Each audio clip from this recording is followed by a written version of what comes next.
ચોમાસાને હજુ વાર છે, પણ માહોલ ચોમાસા જેવો જ બન્યો છે। ગુજરાત સહિત દેશના કેટલાય ભાગોમાં વાતાવરણમાં અચાનક પલટો આવ્યો। વરસાદ પણ કડાકા ભડાકા અને વીજળીના ચમકારા સાથે ચોમાસાની જેમ જ વરસ્યો। મે મહિનાની શરૂઆતમાં જ કુદરતે ચોમાસાનું ટ્રેલર બતાવી દીધું।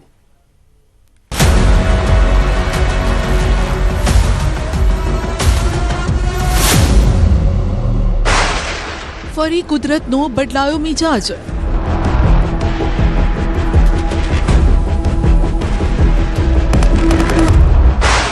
મિની વાવાઝોડાએ સર્જી તારાજી।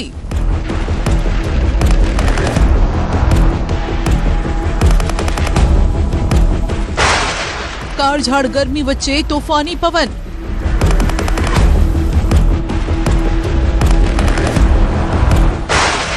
વીજળીના કડાકા સાથે વરસાદ।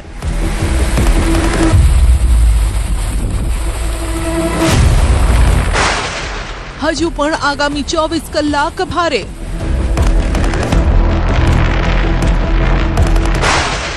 જોઈ લો કુદરતનું તોફાની તાંડવ।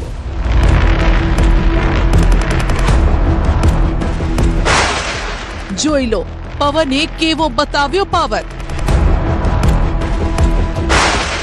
ધરાશાયી થયા વૃક્ષો, પડી ગયા વીજ પોલ, રસ્તામાં જે આવ્યું તેનું મટી ગયું નામો નિશાન। વાવાઝોડું તો નથી ફૂંકાયું, પરંતુ આ કહેર વાવાઝોડાથી ઓછો નથી। ચોમાસું બેસે તે પહેલા જ રાજ્ય પર આવી છે અનરાધાર આફત। તોફાની વરસાદે એવું તાંડવ મચાવ્યું કે વીજ તારમાં ભડકા થઈ ગયા। આ દ્રશ્યો અરવલ્લીના મેઘરજના છે, જ્યાં સમી સાંજે મિની વાવાઝોડું ફૂંકાયું અને જેના કારણે 2 વીજ તાર ભેગા થઈ ગયા। જાણે કે આકાશમાં આતિશબાજી થતી હોય તેમ ભડકા થવા લાગ્યા। મુખ્ય રોડ પર આ પ્રકારની ઘટનાથી થોડા સમય માટે આસપાસમાં રહેતા લોકો અને વાહન ચાલકોમાં ફફડાટ ફેલાયો। બીજી તરફ વીજ તાર અડી જતા મેઘરજના જીતપુર ગામે લીમડાનું એક ઝાડ સળગવા લાગ્યું। લીમડાના ઝાડની નજીકથી જ વીજ લાઇન પસાર થતી હતી। પવનના કારણે વીજ તાર ભેગા થતા ભડકા થયા। તણખલા ઝાડ પર પડતા ઝાડ પણ સળગવા લાગ્યું। સદનસીબે આ બંને દુર્ઘટનામાં કોઈ જાનહાનિ નથી થઈ।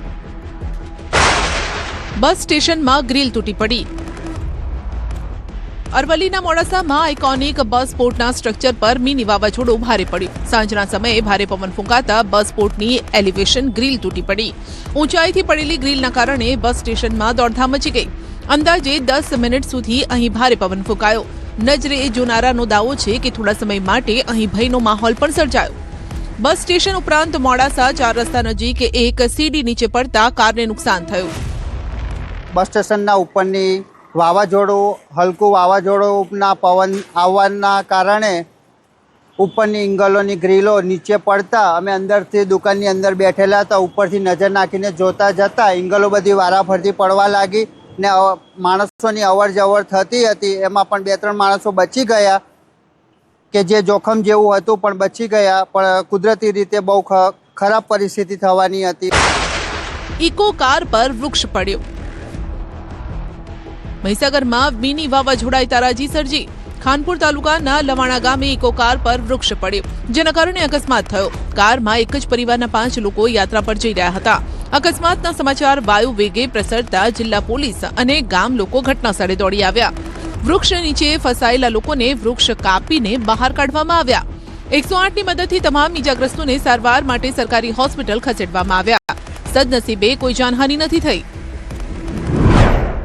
સૌરાષ્ટ્રમાં પણ કેટલીક જગ્યાએ વાતાવરણમાં પલટો જોવા મળ્યો। ગીર સોમનાથમાં સતત બીજા દિવસે ભારે પવન સાથે વરસાદ પડ્યો।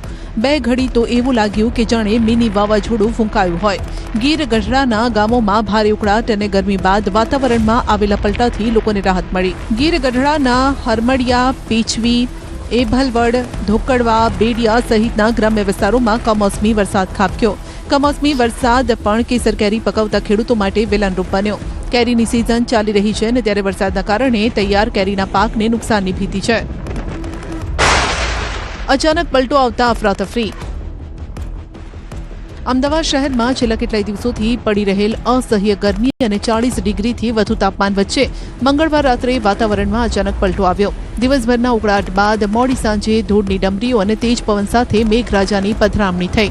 શહેરના પશ્ચિમથી લઈ અને પૂર્વ વિસ્તાર સુધી સર્વત્ર વરસાદી માહોલ છવાતા શહેરીજનોને ગરમીથી મોટી રાહત મળી. વરસાદની સાથે ફૂંકાયેલા તોફાની પવનના કારણે શહેરના અનેક વિસ્તારમાં નુકસાનના અહેવાલ છે. કેટલી જગ્યાએ વીજળી ડૂલ થતા અંધારપટ છવાયો. વરસાદી પાણીના પગલે રોડ પર વાહનોની ગતિ ધીમી પડી ગઈ. વરસાદના પગલે વાતાવરણમાં ઠંડક પ્રસરી અને લોકોને ભારે ઉકળાટ અને બફારાથી રાહત મળી. પ્રહલાદનગરમાં વીજ પોલ નમી પડ્યો, જેના કારણે એક તરફનો રસ્તો બંધ થઈ ગયો. અમદાવાદ સહિત રાજ્યભરમાં વાતાવરણમાં એકાએક પલટો આવ્યો છે અને અમદાવાદમાં જે પ્રકારે વાતાવરણ પલટાયું છે અને તેના કારણે શહેરના એસજી હાઈવે વિસ્તારના કેટલાક વિસ્તારો છે કે જ્યાં ગાજવીજ સાથે વરસાદ પણ પડ્યો છે અને ભારે પવન ફૂંકાયો હતો. હાલ આપ જે દ્રશ્ય જોઈ શકો છો કે અમદાવાદના પ્રહલાદનગર વિસ્તારમાં જે કોર્પોરેટ રોડ છે કે ત્યાં એક સ્ટ્રીટ લાઇટનો પોલ જે છે તે રસ્તાની એક બાજુ નમી પડ્યો છે અને તેના કારણે રસ્તામાં જે છે એ વીજ પોલ નમી પડતા રસ્તો એક તરફનો બંધ થઈ ગયો છે અને બીજી તરફનું એ દ્રશ્ય પણ આપને બતાવીશ કે હાલ આપ જે જોઈ શકો છો કે જે રીતે પવનની તીવ્રતા હતી, ભારે પવન ફૂંકાયો હતો અને સાથે સાથે વરસાદ પડ્યો છે અને તેના કારણે રસ્તા પર ઝાડ પડવાની પણ ઘટના સામે આવી છે અને તેને લઈને એક સાઈડનો રસ્તો જે છે તે પણ બંધ થઈ ગયો છે. ક્યાંક વીજ પોલ તો ક્યાંક વૃક્ષો ધરાશાયી થયા. કેટલી જગ્યાએથી નુકસાનીના દ્રશ્યો પણ સામે આવ્યા. સદનસીબે કોઈ જાનહાનિ નથી થઈ તે રાહતની વાત છે. મંગળવારે સમગ્ર ગુજરાતની અંદર વાતાવરણની અંદર પલટો જોવા મળ્યો હતો. અનેક જિલ્લાઓમાં વરસાદ પણ જોવા મળ્યો હતો. અમદાવાદ શહેરની વાત કરીએ તો અમદાવાદ શહેરમાં કાળઝાળ ગરમી બાદ મોડી સાંજે અચાનક વાતાવરણની અંદર પલટો જોવા મળ્યો હતો અને ભારે પવન સાથે અનેક વિસ્તારોની અંદર વરસાદી ઝાપટા જોવા મળ્યા હતા. પરિણામે વૃક્ષો ધરાશાયી થવાના પણ બનાવો બન્યા હતા. આપ જે દ્રશ્ય જોઈ રહ્યા છો અમદાવાદના પ્રહલાદનગર કોર્પોરેટ રોડ પરના આ દ્રશ્યો છે કે જ્યાં એક મહાકાય વૃક્ષ છે તે ધરાશાયી થઈ ગયું હતું. રોડ પર આ વૃક્ષ ધરાશાયી થવાના પરિણામે જે સામાન્ય વાહન વ્યવહાર છે તે પણ બંધ થઈ ગયો હતો. અમદાવાદ શહેરમાં કાળઝાળ ગરમી બાદ જે પ્રકારે વાતાવરણની અંદર પલટો જોવા મળ્યો હતો અને વાતાવરણમાં ક્યાંક ને ક્યાંક ઠંડક પણ પ્રસરાઈ હતી. જોકે હવામાન વિભાગ દ્વારા પણ આગાહી કરવામાં આવી છે કે ગુજરાતની અંદર ક્યાંક ને ક્યાંક વાતાવરણની અંદર પલટો જોવા મળે છે અને છૂટો છવાયો વરસાદ પણ વરસી શકે છે. સાબરકાંઠામાં પણ વાતાવરણમાં પલટો જોવા મળ્યો. પવનની ગતિ વધી ગઈ. ધૂળની ડમરીઓ પણ ઉડતા વાતાવરણ ધૂંધળું બન્યું. હિંમતનગર, પ્રાંતિજ, ઈડર, વડાલી સહિત આસપાસના વિસ્તારોમાં પણ પવન ફૂંકાયો. રસ્તા પર પવન અને ધૂળની ડમરીઓ ઉડતા વિઝિબિલિટી ઘટી ગઈ. કેટલી જગ્યાએ ભારે પવનના કારણે વીજ પુરવઠો પણ ખોરવાયો.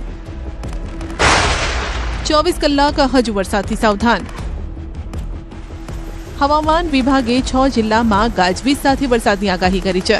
રાજ્યમાં દક્ષિણ પશ્ચિમથી પશ્ચિમના પવનો ફૂંકાઈ રહ્યા છે. સાયક્લોનિક સર્ક્યુલેશન અને ટ્રફ એમ 2 હવામાન પ્રણાલી સક્રિય છે. આ સાથે જ ભેજવાળા પવનના કારણે વાતાવરણમાં પલટો આવી રહ્યો છે.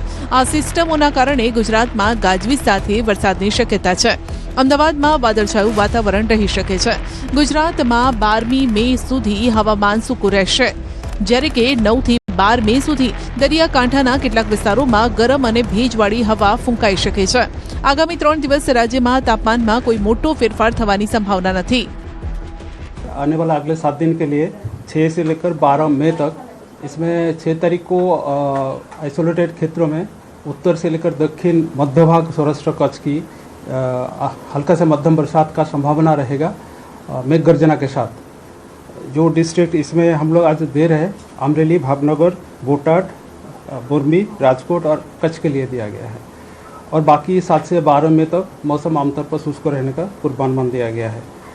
इसके कारण है एक ऊपरी पवन की साइक्लोनिक सर्कुलेशन दक्षिण पश्चिम राजस्थान के ऊपर स्थित है जो 1.5 किलोमीटर ऊंचाई तक स्थित है और एक वेस्टर्न डिस्टर्बेंस ट्रैक के रूप में अभी 3.1 और 5.8 किलोमीटर ऊंचाई के बीच में स्थित है जो लगभग 80 डिग्री पूर्व और 25 डिग्री उत्तर में ये विस्तृत है. और अभी जो पवन का दिशा है राज्यों में दक्षिण पश्चिम से पश्चिम दिशा से पवन चल रही है. और ये जो अधिकतम तापमान का बात करें तो अगले 3 दिन तक कोई तापमान में बड़ा बदलाव नहीं रहेगा. ગુજરાત જ નહીં, દેશના કેટલાય ભાગોમાં કાળઝાળ ગરમીના સમાચાર નહીં પરંતુ કમોસમી વરસાદના સમાચાર આવી રહ્યા છે. છેલ્લા 3 દિવસથી દેશના અલગ અલગ ભાગોમાં આંધી સાથે વંટોળિયો વરસાદ વરસી રહ્યો છે. ઉત્તરાખંડ અને હિમાચલ પ્રદેશ જેવા પર્વતીય વિસ્તારોમાં હિમવર્ષા થઈ રહી છે. હરિયાણા, રાજસ્થાન, મધ્યપ્રદેશ, છત્તીસગઢ જેવા રાજ્યમાં મે મહિનામાં મોસમનો મિજાજ અતરંગી બન્યો છે. કેદારનાથ યાત્રા શરૂ થયા બાદ હિમવર્ષાનો રાઉન્ડ શરૂ થયો છે. વિષમ હવામાન, હિમવર્ષા છતાં પણ શ્રદ્ધાળુઓની આસ્થામાં કોઈ ઓટ નથી આવી. એક જ દિવસમાં 17,000 જેટલા શ્રદ્ધાળુઓએ દર્શન કર્યા. 22 એપ્રિલે કપાટ ખુલ્યાના 14 દિવસની અંદર અત્યાર સુધીમાં દર્શનાર્થીઓનો આંકડો 3,44,000ને પાર પહોંચ્યો છે.